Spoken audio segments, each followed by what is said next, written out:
Hi there, and welcome to Pax Politica. When we hear the word mediation, the most common picture in our minds is probably that of lawyers and people sitting across tables locked in negotiation, right?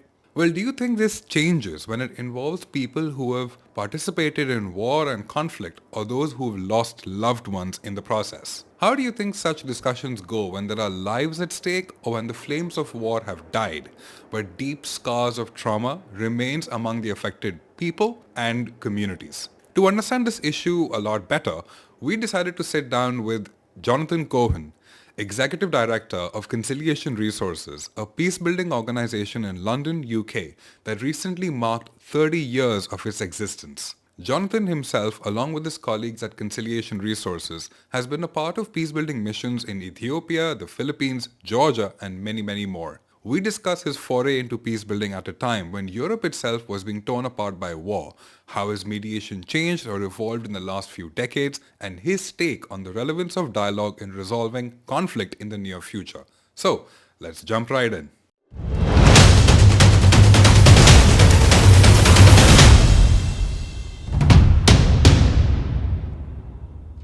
Hi, Jonathan. Welcome to our podcast. Great to have you on the show. Hi, it's a pleasure to be with you. So, Conciliation Resources recently completed 30 years of existence, but you happened to join the organization in its early stages. So, what was the organization's setup like back then? Like, what are your earliest memories from the time? Well, in fact, the earliest memories predate Conciliation Resources when a group of friends that were working together in different environments met in a pub in Islington in London and had a reflection on how we wanted to work together, what our priorities were. This was back in 1994. And towards the end of 1994, Andy Carl and David Lord set Conciliation Resources up. And I think the idea was always one whereby how could we as people sitting over here in London, how could we contribute to the efforts of those living through violent conflict, the efforts they were making to address those conflicts, try and resolve those conflicts? And what sort of resource could we be to support their efforts to generate conciliation? And that was really, I think, the driving idea behind Conciliation Resources, and in part why the name came about. And I think one of the kind of mantra that we had was that the people who are most affected by violent conflict are often the least well-resourced to do anything to address the conflict, although they will have tremendous insight and experience about what needs doing to try and bring violence to an end, to try and prevent it erupting in the first place, and then to try and stabilize and make societies more just and more peaceful. And so we wanted to see how could we provide a resource, how could we provide resources to support them. And the organization evolved from there. We were fortunate at the very beginning. Some friends at an organization called the Institute for War and Peace Reporting gave us a back room, and we kind of set up in that back room. I was not involved on a daily basis by any stretch of the imagination for the first 2.5, 3 years of the organization. I was working elsewhere. I was working for a period for the High Commissioner on National Minorities of the Organization for Security and Cooperation in Europe, getting a lot of fascinating experience doing that. And in 97, I came back to London and joined Conciliation Resources to set up our work in the South Caucasus, working with people I'd known there for a while. And it was a very intimate organization. Half a dozen of us, people who'd worked together for a while, knew each other. And it was a very friendly, supportive environment. And I think it also, we were fortunate to be doing this at a time when there was a sense that civil society had a very significant contribution to make to the efforts to resolve conflict. And we can talk more about that as our conversation goes on. Obviously, over 30 years, an organization changes. And so we've gone from being that small, intimate group of half a dozen people to now being an organization of 75, 80 people spread across the world. And one of the challenges for an organization is how do you sustain that sense of intimacy and close collaboration whilst having to navigate complex political dynamics and having to put in place an institutional structure that allows you to work across many different regulatory environments and many different types of conflicts. And so you have that balance between institutionalizing, but hopefully remaining intimate and connected across your organization. But so that's the overall picture of how we've evolved in 30 years. And as you say, it is our 30th anniversary. And for us, it's a challenge because on the one hand, you feel you should celebrate the fact that you've existed for 30 years. And on one level, we do. It's not always been easy to survive and to navigate funding and political challenges.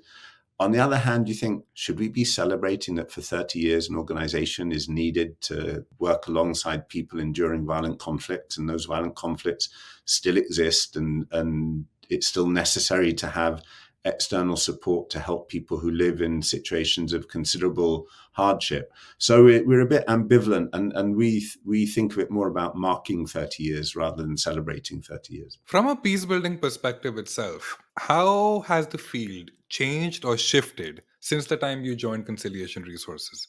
And how has such a shift impacted Conciliation Resources' approach? I ask you this because at the time when you joined, Europe itself was in political turmoil. You had the breakup of the Soviet Union, you had the Yugoslav wars, you had the Kosovo wars. A few years later, you had the Afghan invasion of Afghanistan, you had the Iraq war. So from that point in time until today, how, in your perspective and experience, has peace building evolved? Well, if I look back to that point of time, obviously you mentioned the breakup of the Soviet Union and the end of the Cold War. So 1989 to 91 was a dynamic period, and there was I suppose a moment of excitement that could Europe be whole again?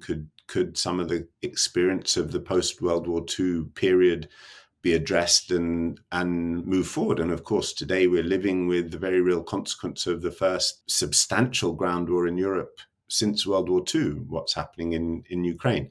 So I think in the early 90s, there was a sense of opportunity, notwithstanding the consequences of the Balkans War. I remember at the time that we were starting to have conversations about what Conciliation Resources could look like, or just before that, the then UN Secretary General Boutros Ghali in 1992 issued an agenda for peace, which spoke about peacekeeping, peacemaking, and peace building. Three intimately interconnected dimensions of what it means to help societies move out of violent conflict, preferably not descend into them, and then move towards peaceful societies. And I think over this period of time, we've seen a lot of consideration given to what does it mean to try and achieve political solutions to violent conflict. In the 90s, you saw the Oslo Accords, you moved towards the peaceful transition of South Africa, which many had not expected would be possible, a peace agreement in Northern Ireland, which I grew up in London, in the United Kingdom, and growing up through the 70s, 80s, one got used to the fact that there was a violent conflict in Northern Ireland and you didn't expect it to be solved. And then the process evolved in such a way that it brought an end to that violence. And I think it was a great inspiration to people to realize that violent conflicts could come to an end. So there was a great deal of consideration into how peace processes worked, how civil society actors could contribute to that. And I think one of the big learnings for us as an organization was that formal peace agreements are essential components of the transition from war to peace. And the negotiation processes that generate those formal agreements are essential. They're necessary, but they're never sufficient. And if you don't think about what the wider transformation of a society from war to peace will look like, and what the different components of that can be, and how different perspectives and experiences from across society will inform what the compromises in any agreement will be, then you're setting yourself up for the huge risk that that agreement will descend into another conflict sooner or later. And much research has shown that many peace agreements fail within 5 years. Now, back in the 90s and early 2000s, and through until 2012, 2014, when you had the comprehensive agreement in Bangsamoro in the Philippines, and then in 2016 you had the peace agreement in Colombia, there was still lots of reflection on you need these big comprehensive peace agreements. What we've seen since then is that conflict seems to become much more fragmented. The parties to conflict are much more rarely. I think the Russia-Ukraine conflict is an unusual conflict in that you see a conflict between two states and two consolidated parties, actors in the conflict. Most conflicts are fragmented with multiple armed groups engaged in the conflict, either multiple armed groups with one another or several armed groups engaged in conflict against the state, as you saw in Syria or as you see in Myanmar. And so I think the contribution of, certainly from our perspective, the contribution of a non-governmental organization, a civil society actor, and the civil society actors we work with in those processes has changed. The process of going back to the 90s and early 2000s, when political solutions were seen as the first objective, has been diluted, and more militarized security responses are much more common now. Of course, those never went away. What did we see in response to what happened in Afghanistan and Iraq in the early 2000s? Those were militarized, securitized responses in the first instances. The politics only came in later. And I think much to the detriment of long-term stability in both places, because they weren't conceptualized as a long-term political solution. And so, although much has changed in the environment, the fact that you need to get political solutions, and that needs the support of external mediation, doesn't go away. It would be wonderful to think that people who descend into conflict can solve those conflicts between one another on themselves, but that's rarely the case. So then the question is, what sort of outside support do you need? And we're one small component of an ecosystem that provides that outside support. Hi there. Hope you're enjoying this video. If you've stuck around so far, I'd just like to take a moment of your time and appreciate your support towards helping us keeping this channel up and running. If you like the work we do here, the stories we tell, and the issues we cover, please do hit the like button under this video and subscribe to our channel. Every like helps YouTube's algorithm in recommending this to more people just like you, and in the long run, allowing us to keep producing similar content. So if you haven't liked this already, now's your chance. Thanks for watching. So, when you look at conciliation resources as a cog in the wheel where it comes to providing external support, I want to talk a little bit about conciliation resources early stage programs. You mentioned that one of the first programs set up was an intervention of sorts in the South Caucasus region. So what caused you to take an interest in the region in the first place, and what was that entire project about? So I think that was an area of work that was very close to my heart. As a student, I had lived in Moscow, learned Russian more or less. I'd been fortunate enough to live in Moscow for the whole of 1991, which was the last year of the Soviet Union. And then when I came back to the UK, I started working for an organization called International Alert that was a sister organization to CR and with similar objectives and aims. And we were looking at that time, what can be done about the conflicts that were arising in the space that the Soviet Union had inhabited. And the South Caucasus was an area that had descended into violence in the late 80s, and both the war between Azerbaijan and Armenia, which became a formal war in 1992, but violence had started in the late 80s. And then also within Georgia, where there were two autonomous republics within Georgia, Abkhazia and South Ossetia, that were not happy that Georgia had become independent from the Soviet Union, and that they did not want to. And then as Russia took over, inherited the legacy of the Soviet Union, Georgia didn't want to have anything to do with Russia, whereas people in Abkhazia and South Ossetia did. And for different reasons, that led to wars erupting. And I became drawn into that because at International Alert, there were some invitations to get involved in some fact-finding. And I think it's an interesting evolution. So I developed relationships with people in Abkhazia and Georgia. And then when I joined Conciliation Resources several years later, I'd already been involved in some informal efforts to bring Georgians and Abkhaz together to talk through with one another what would they do about the aftermath of this war that had led to some 8,000 to 10,000 deaths and some 350,000 displaced people and refugees across the conflict, a war that lasted from August 92 to September 93, but there wasn't a formal ceasefire agreement, but informal ceasefires were signed in 94. And so there was a standoff, and I knew people on either side, and we got talking on frequent occasions, what can be done? And the people I knew were civic activists, political activists. I had a very good colleague here in London, Rachel Clogg, who still works with us on our South Caucasus work. And Rachel had a lot of connections and relationships. And for us, the question was, how do we provide support to these people we knew, both to look at what changes were needed in their own societies? And they were people who were always thinking about how do we see our own societies evolve? And they recognized that their own societies would not evolve in stable, progressive ways if they couldn't work through the conflict between their societies. And so we then started an informal dialogue process between civil society actors across the dividing line.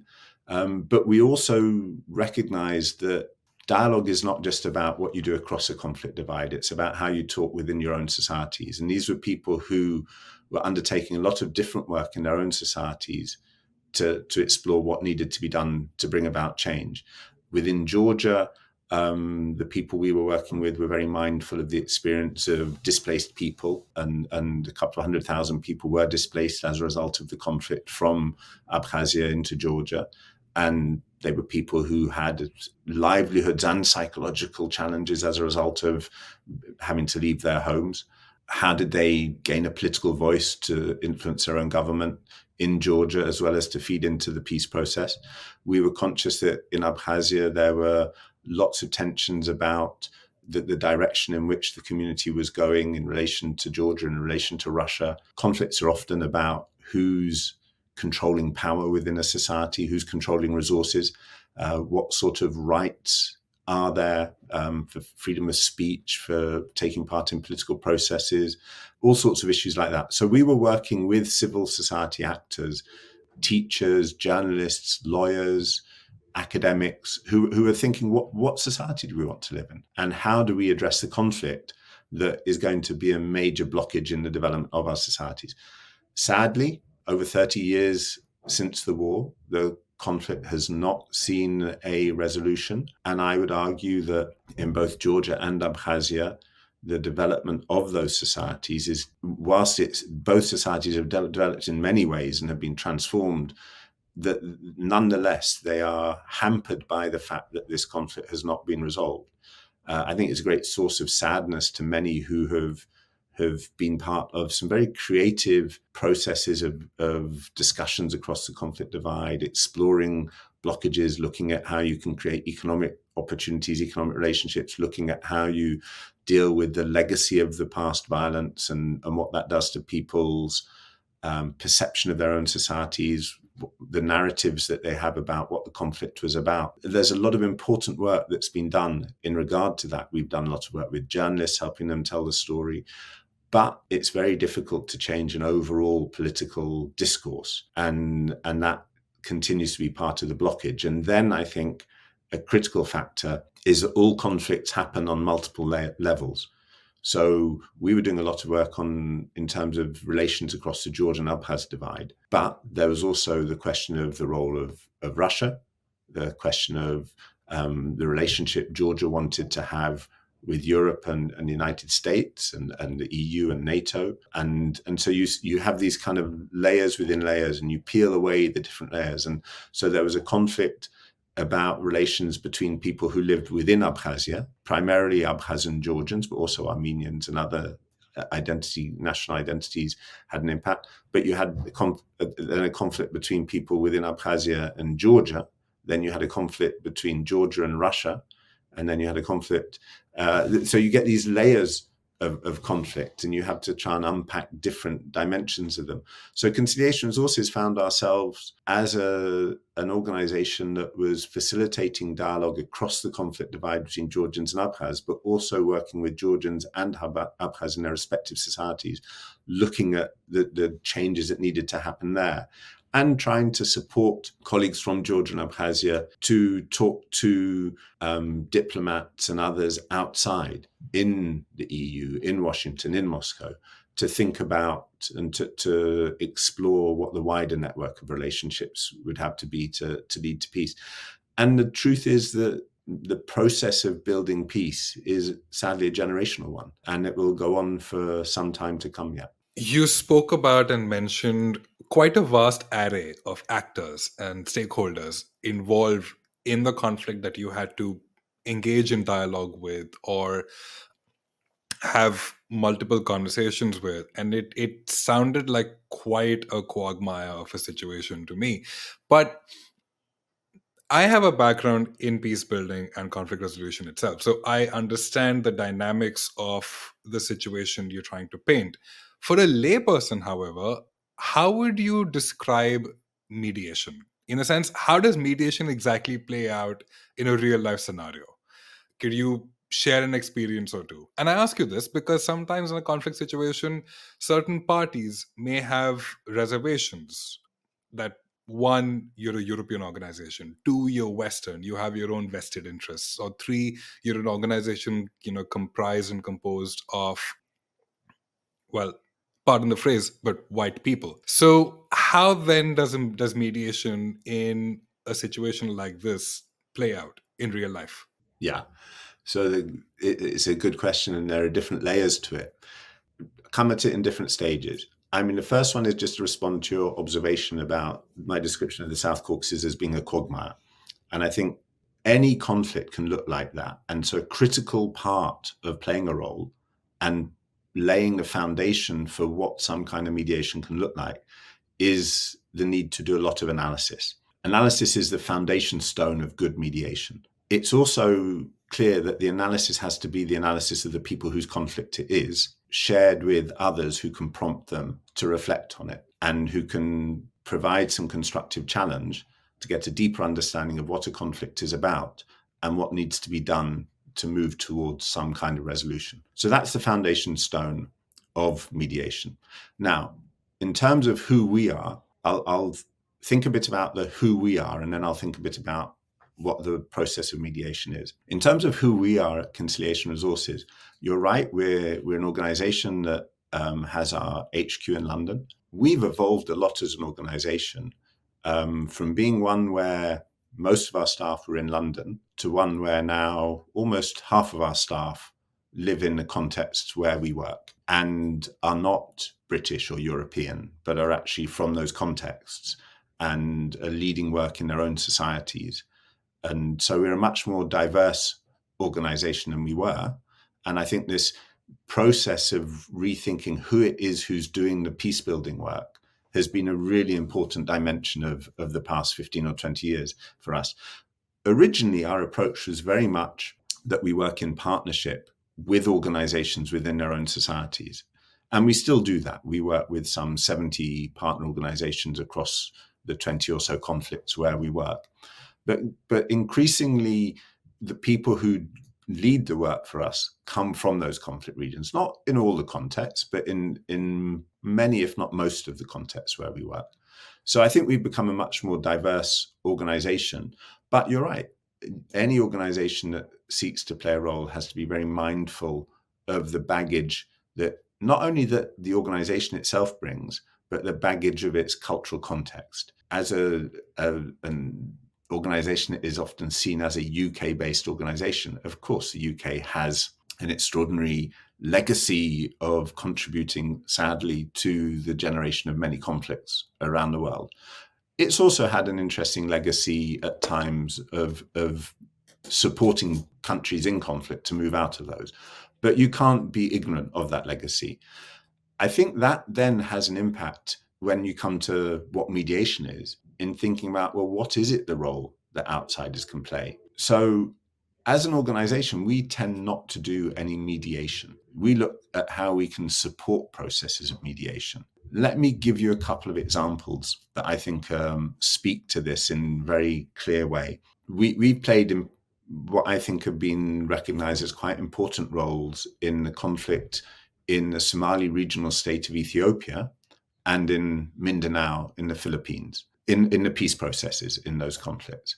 So in the Somali regional state of Ethiopia, a region often called the Ogaden, there was a long-standing war between the Ogaden National Liberation Front and the Ethiopian government over a couple of decades. In 2011, 2012, we were approached by the leadership of the Ogaden National Liberation Front, who'd been invited by a couple of Kenyan politicians, 3 Kenyan politicians, to a process of talks with the Ethiopian government. And the ONLF said to us, look, we've received this invitation, but we don't know whether we should trust them. We've not had good experience of talks in the past. Can you help us think through what our approach should be? Can you bring some perspectives from other peace processes as to how an armed group like ours should approach talks?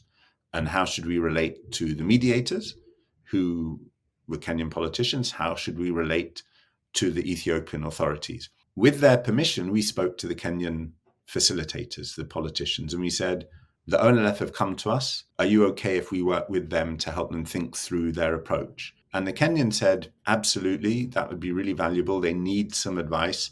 And by the way, can you also help us set up a secretariat for the peace talks? So over the course of 6 years, we worked very closely with the ONLF to help them think about what it was they were striving to achieve and how they were presenting this in the talks. And we provided support to the Kenyan facilitators to manage the process. We didn't work directly with the Ethiopian authorities ourselves. The Kenyans did that. And actually, it's an interesting peace process because it's one where there were not very many direct talks between the parties. The Kenyan politicians, Kenyan facilitators would talk to the leadership of the ONLF, would talk to the Ethiopians, and would take messages backwards and forwards. And it took a long time because there was a lot of politics going on in the respective places as well. One of the things we did alongside support to the ONLF was that we engaged with people in diaspora who were quite influential voices over what was happening in the Somali regional state and were trying to influence the thinking of the ONLF about how they approached the talks and what they thought of the potential outcome of those talks. We also brought some lawyers in because some of the critical issues were around interpretations of what the Ethiopian constitution said about the rights of different republics within Ethiopia to autonomy or self-determination and self-governance. And a decision that the ONLF leadership made in due course was that instead of aspiring for an independent state, they would stay within Ethiopia, but with guarantees that they would have greater autonomy and greater self-governance. And eventually, after 6 years, in 2018, they signed a peace agreement. And since then, there's been a lot of hard work to make that peace agreement come real. And we can perhaps later on, we can talk a bit about the fact that a lot of attention gets paid to signing agreements, not nearly enough attention gets paid to the process of implementing them and making sure that the changes happen. I think a really important dimension of this, which is another one we can maybe talk about, is the financial side. We did this work over 6 years, and together with the Kenyan political actors who facilitated the talks, this endeavor to bring to an end a 25-year conflict, lead to signing of an agreement, cost less than the price of half a tank. And when you think of value for money, how much conflicts cost societies and how much money is saved, I mean, there's an ethical reason why we should stop conflicts, but there's a value for money economic reason that it makes much more sense to allow societies to develop in peace. There's a real argument to be investing more in mediation, more in peace building. But I hope that's a good example of the role that can be played. I could talk through what we did in the Philippines as well, in partnership with a number of other actors, where we were part of something called the International Contact Group, which was an unusual hybrid formation that was created to support the Malaysian government facilitator of talks between the government of the Philippines and the Moro Islamic Liberation Front. And again, this was a long-running conflict that had lasted for decades, that had gone through ups and downs. There'd been some agreements. So, for instance, the Moro National Liberation Front had signed an agreement with the government of the Philippines in 1996. That's the MNLF. But the Moro Islamic Liberation Front, MILF, had not signed an agreement. And so they launched a conflict in 97. Or not launched a conflict, they became more embroiled in a liberation struggle as they saw it. And there were ups and downs. There were periods of more intense fighting, periods where there wasn't fighting. And in 2008, there was an upsurge in violence. And so the then Philippines president, Aquino, made a much bigger move towards a peace process and invited international support. Malaysia became involved, not as a mediator, because sometimes people find the term mediator quite intimidating and too directive. So Malaysia became involved as a facilitator of talks between the government of Philippines and the Moro Islamic Liberation Front. But the Philippines government, the president, was quite thoughtful in recognizing that the MILF didn't really trust states.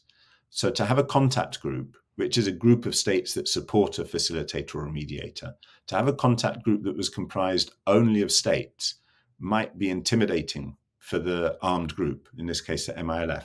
So they created a hybrid contact group of 4 states and 4 NGOs.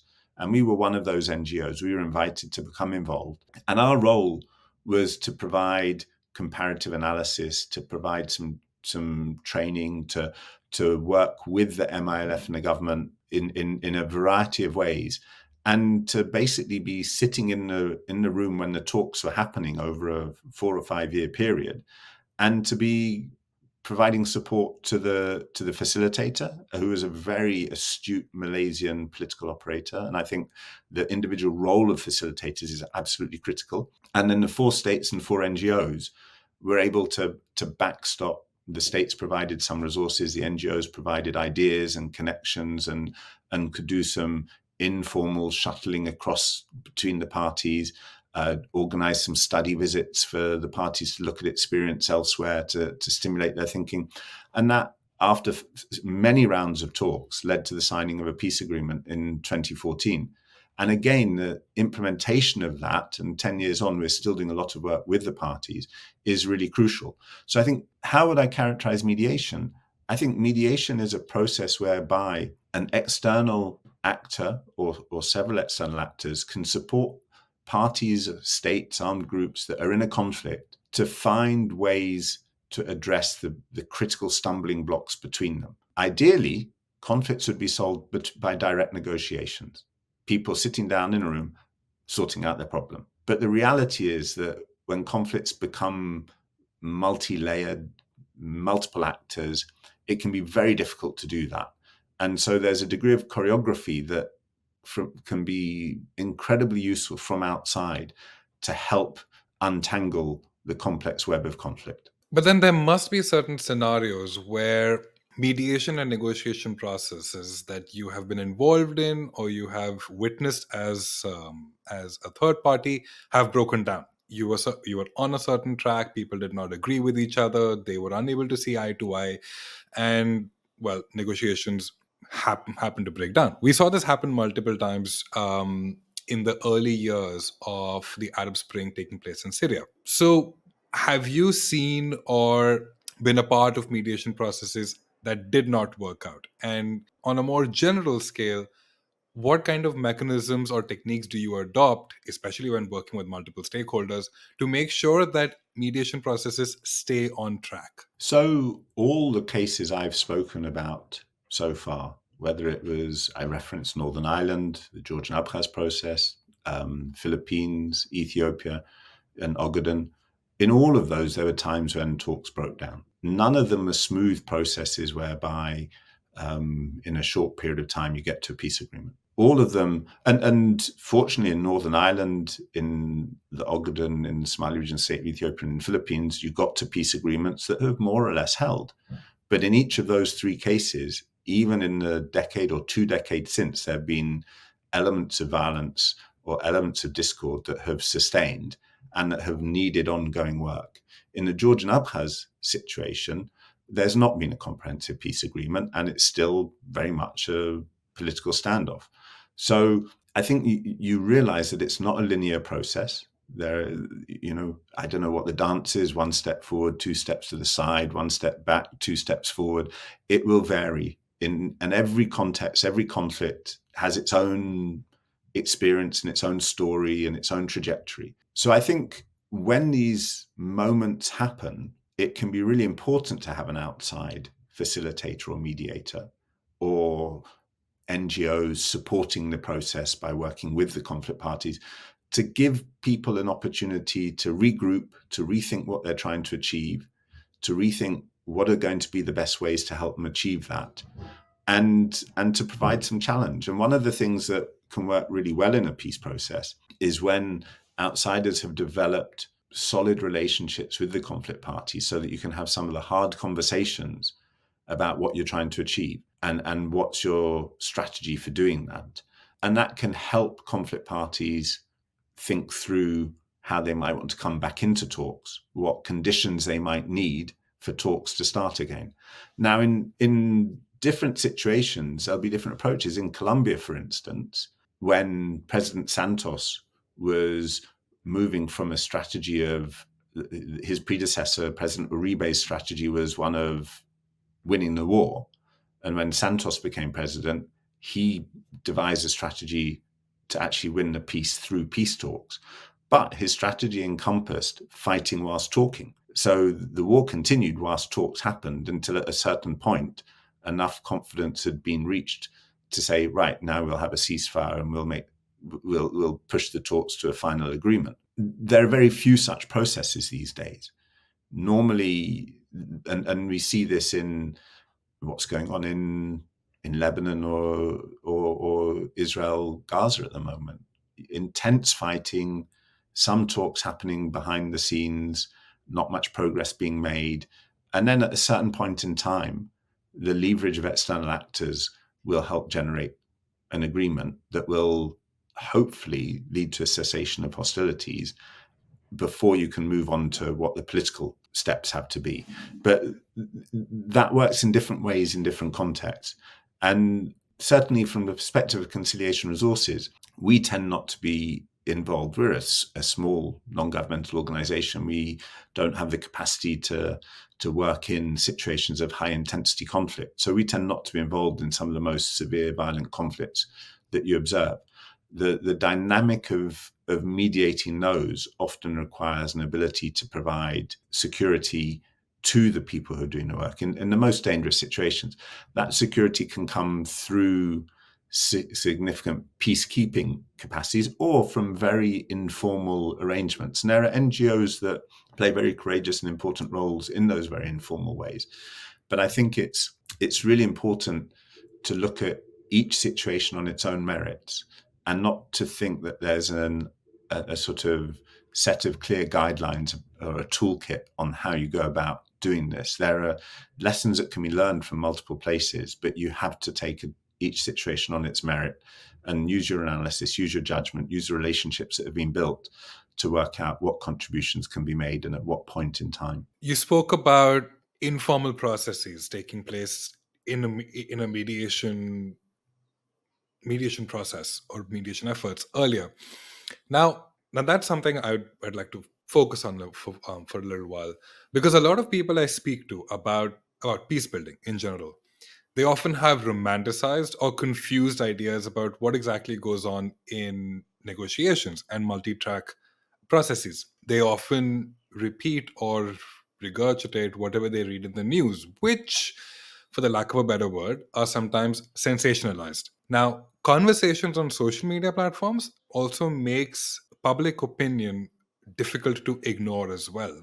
Tell me about some informal peace processes. What is the kind of work that takes place behind the scenes? In a sense, how does it exactly function? Do you find that conversations you have informally provide you with a certain degree of leverage that you can then exercise on the main conversation facilitators or mediators per se? Or is there some back channel that you're able to create that bears an influence on the final outcome of the mediation process? I'd be very reluctant to talk about processes that I've not been involved in.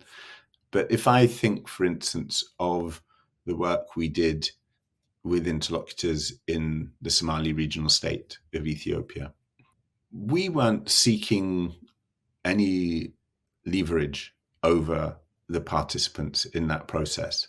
Some actors, some mediators, particularly from states, might try and use leverage. We didn't see that as our contribution at all. So what would happen would be we'd often be sat in rooms in our office, in hotel rooms, in cafes, talking to the representatives of the Ogaden National Liberation Front, thinking through with them what they understood to be happening in their society, trying to analyze and understand what the motives of their interlocutors, both the Kenyan facilitators and the Ethiopian government, what would be their red lines, what would be areas for compromise. It's an ongoing discussion in a way in a process like that. We would do small workshops. I mean, as I mentioned earlier, some of the critical issues were interpretations of the Constitution. So we brought in some constitutional lawyers who would talk through the way constitutions work, help them interpret the Ethiopian constitution, help them think through what areas they might want to push on, what areas they didn't feel they'd get traction with. We did some research and analysis with some analysts in the Somali regional state of Ethiopia who were doing analysis of public opinion, which was very hard to do because it wasn't an environment where you could do public opinion surveys. But they were trying to get a sense of what the population there was thinking and what they were wanting. And actually, one of the quite powerful moments for me in the process was when we had a meeting in a hotel in London with representatives of the leadership of the ONLF, in which we presented the findings of some of the research that had been done. And they did not like what they heard. And they didn't want to continue the conversation with us for a period. They wanted to talk with one another. And it was, a heated conversation because it's difficult for people who've been committed to a particular course of action for a long period of time to be challenged around the degree to which their interpretation of what's happening in their society is right or not. And I remember very clearly that they had a closed conversation for a period of time. And then later on that day, we came back together. And then they felt more, having explored it with themselves, they felt more able to say to us, okay, well, what are the implications of this then? And so again, we started to explore that with them. And I think the role of a good outsider in such a process is to be asking questions that helps the people whose conflict it is to think through what their strategy should be. We were also able to bring some examples from other contexts to help them think through particular elements of this. But it was very much about providing an environment where there can be a challenging conversation about what needs to be done. And it's endless conversations because people are having to think through letting go of aspirations they've held on to and that their families and their communities have fought for, and they've seen people die. They've seen extensive death, and they have made decisions that have sustained violence. And it's not easy for people to let go of aspirations in these situations and to think, how do we still protect ourselves? How do we protect our identity? How do we protect our economic interests? How do we ensure security for ourselves and our communities? Sometimes the attitudes of people in these situations are very self-serving, and sometimes they're about their community.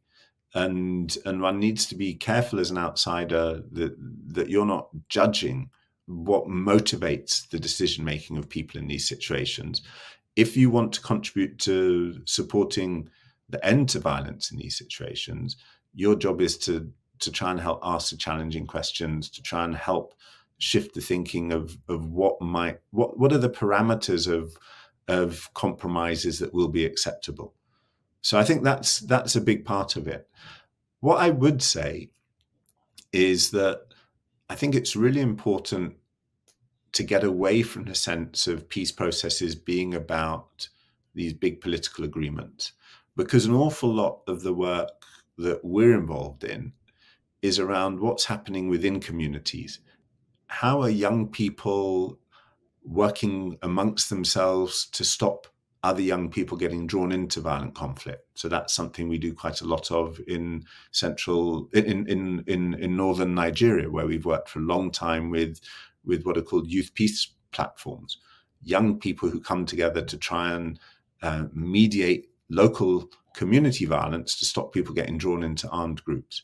How do you facilitate intergenerational dialogue?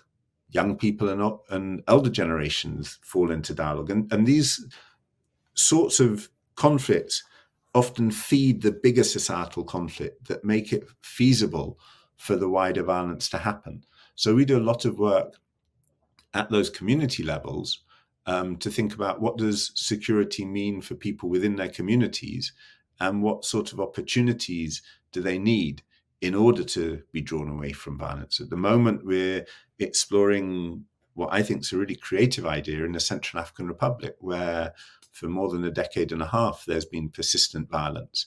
And one of the challenges is that people don't have livelihoods. And so being in an armed group can often pay you more money and easier money than having to work hard to farm the land or find another economic opportunity.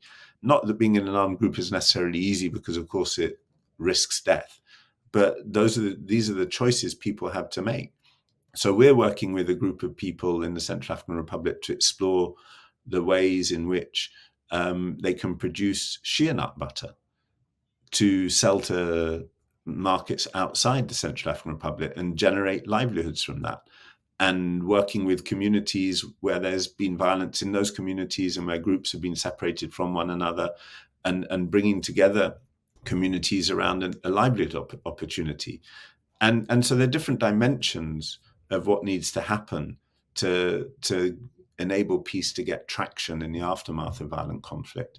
And it's not just about the political domain of negotiations. It's about what are the conversations in wider society that enable people to move from violence to politics as a way to manage conflict. I'm particularly glad that you spoke about the need to look at peace building from a perspective different to signing, large, well-documented, popularized agreements, because that directly leads into what I was wanting to touch upon next. What happens when a complex armed conflict negotiation is complete and agreed upon? What exactly happens in the aftermath? How do you then go about building peace? And I ask you this because a few peace activists I was speaking to in Colombia, for example, were highly critical of the government in them not holding up their end of the bargain right after the peace agreement was signed. They even went so far as to criticize successive governments after President Santos for wanting to rip up the peace agreement as it currently stands and renegotiate terms with the former members and combatants of the FARC. So, what kind of challenges in such a context have organizations like Conciliation Resources, or even partners that you associate with, faced in building peace when the primary stakeholders to a peace agreement are reluctant to completely fulfill their end of the bargain? Well, I think Colombia was a very particular experience, because after the peace agreement was signed, shortly after, there was a presidential election in which someone became president who was not committed to the peace agreement in the same way. And so many of the components of the peace agreement were not implemented. And indeed, the ex-FARC combatants were not demobilized, not supported in ways that had been committed to. And many of them were killed in localized violence, in paramilitary attacks on them, as were very many social activists. And it created an environment in which it was much more difficult to move forward. And one of the things about the conflict in Colombia is that the conflict often happened far away from the big cities. And so people living in the big cities would not necessarily have a clear sense of the level of violence that ex-FARC combatants were experiencing. Each situation has its own particularities.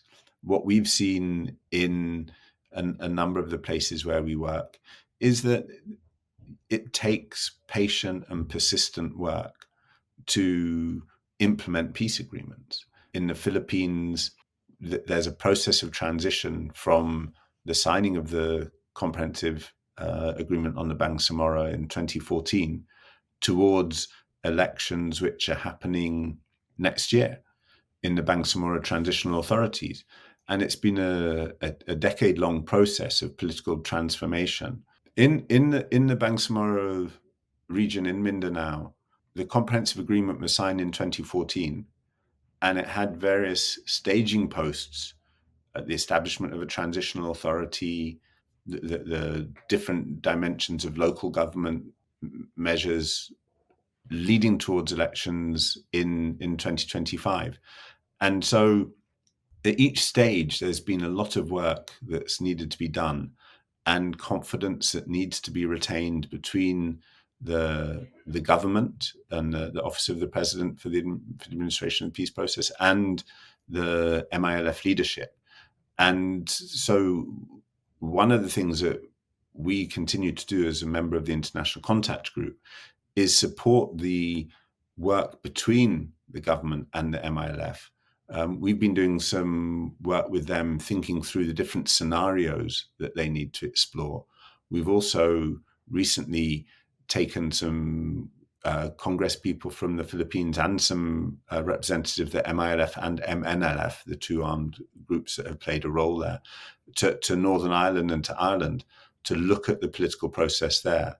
And part of that has been about looking at how you build coalition governments. How do you bring different parties together in government structures in the aftermath of a conflict, in the aftermath of a peace agreement, in order to create a governance that is for the whole community. So there are different elements to it. There are political elements, there are economic elements, social elements. And one of the things that we've been able to do is work with the principal actors to help them keep exploring the options of how they work together. And finally, how do you see mediation and negotiation in peace building itself evolving in the near to medium term future, especially with the various crises that we're seeing around us? I think there are different dimensions to this. It's a massive question. I mean, we could have started with this and spent an hour and a half talking about it. I think one dimension, I'll start with the challenging. They're all challenging. One's a bit more negative, two a bit more positive, or three a bit more positive. The challenging negative is the resource base for this work is tough. Peace building is under duress because money is not being channeled into this domain of work. Traditional donors are cutting their budgets for peace building oftentimes. New donors are not coming in. We're always encouraged to diversify our funding sources. It's not easy to do that. So the funding base is going to be a challenge. That being said, there are still donors committed to supporting this kind of work, and that's really important. So I think three things to keep in mind going forward. One is that there's a greater recognition of the diversity of actors who play roles in supporting mediation. Long gone are the days where it was a UN mediator or a big power deploying a mediator, or a Scandinavian country deploying a back channel actor, most of whom were men, but not all of whom were men. I don't mean in Scandinavians, I mean all those categories. Those days are gone, and we're seeing many different countries play more influential roles. And I think that it's a much more diversified spectrum of actors who are going to be playing roles in supporting mediation at local and national levels. And I think that opens some really interesting opportunities. And we recently, earlier this year, we published an issue of our Accord series called Still Time to Talk that looks at innovation and adaptation in peace mediation. And one of the sections is looking at the diversified roles of different actors. And so I think that's an area where we're going to see much more happen in the coming years. And then another part of our focus in the publication was looking at the way in which new technologies, new digital technologies, artificial intelligence, the way in which those are going to transform how peace building operates. I mean, they're going to transform how our world operates, how our societies operate. We don't yet know all that they're going to be able to contribute to mediation and peace processes. I think they will never supplant the critical importance of relationships, the critical importance not just of a relationship in a sort of moment in time, but relationships come through sustained nurturing and understanding of how people operate, what their fears are. Building confidence takes time, and that won't go away. But there are ways in which digital technologies can facilitate contact that has become harder through COVID. I mean, conversations went online in ways that we hadn't expected, notwithstanding some of the real security concerns and some of the inequality of access to online work. The ways in which artificial intelligence can help synthesize information at a rate that the human mind can't, to give people options for consideration, is something that we'll have to explore. Each of these contains very real concerns about whose voice is being heard, around the integrity of information, around the way in which judgment is exercised. So none of them are easy, but I think they're all going to influence our work enormously. And then one thing we've not spoken about at all is the climate crisis. And I think this is going to, again, it's something that is transforming our world, and it is transforming the way in which peace builders have to think about their role. So I think these are different themes that are going to become more and more important in the coming 5-10 years, and will transform the way in which peace building and mediation makes a contribution to a more just and stable world. Wonderful. Thanks so much, Jonathan, for your time. It was an absolute pleasure to have an insightful conversation. And I clearly got to learn a lot about peace building, mediation, and negotiation, in addition to my academic background, which sometimes skips over or glosses over the real life, practical, behind the scenes, anecdotal information. But thanks a bunch for your time. It was a thoroughly enjoyable conversation. No, it's a pleasure, and some tough, challenging questions that one has to think about. So I hope I'm glad to hear that you found it useful and interesting, and really nice to spend the time together. If you enjoyed this video, please do hit the like button and subscribe to our channel. At Pax Politica, we tell stories throughout the world of peace building and human rights that aren't covered by mainstream media. And every bit of support from you would help us do exactly that. So hit that like button and share the video with your friends and colleagues. We'll see you next time, and thanks for watching. See you in the next one.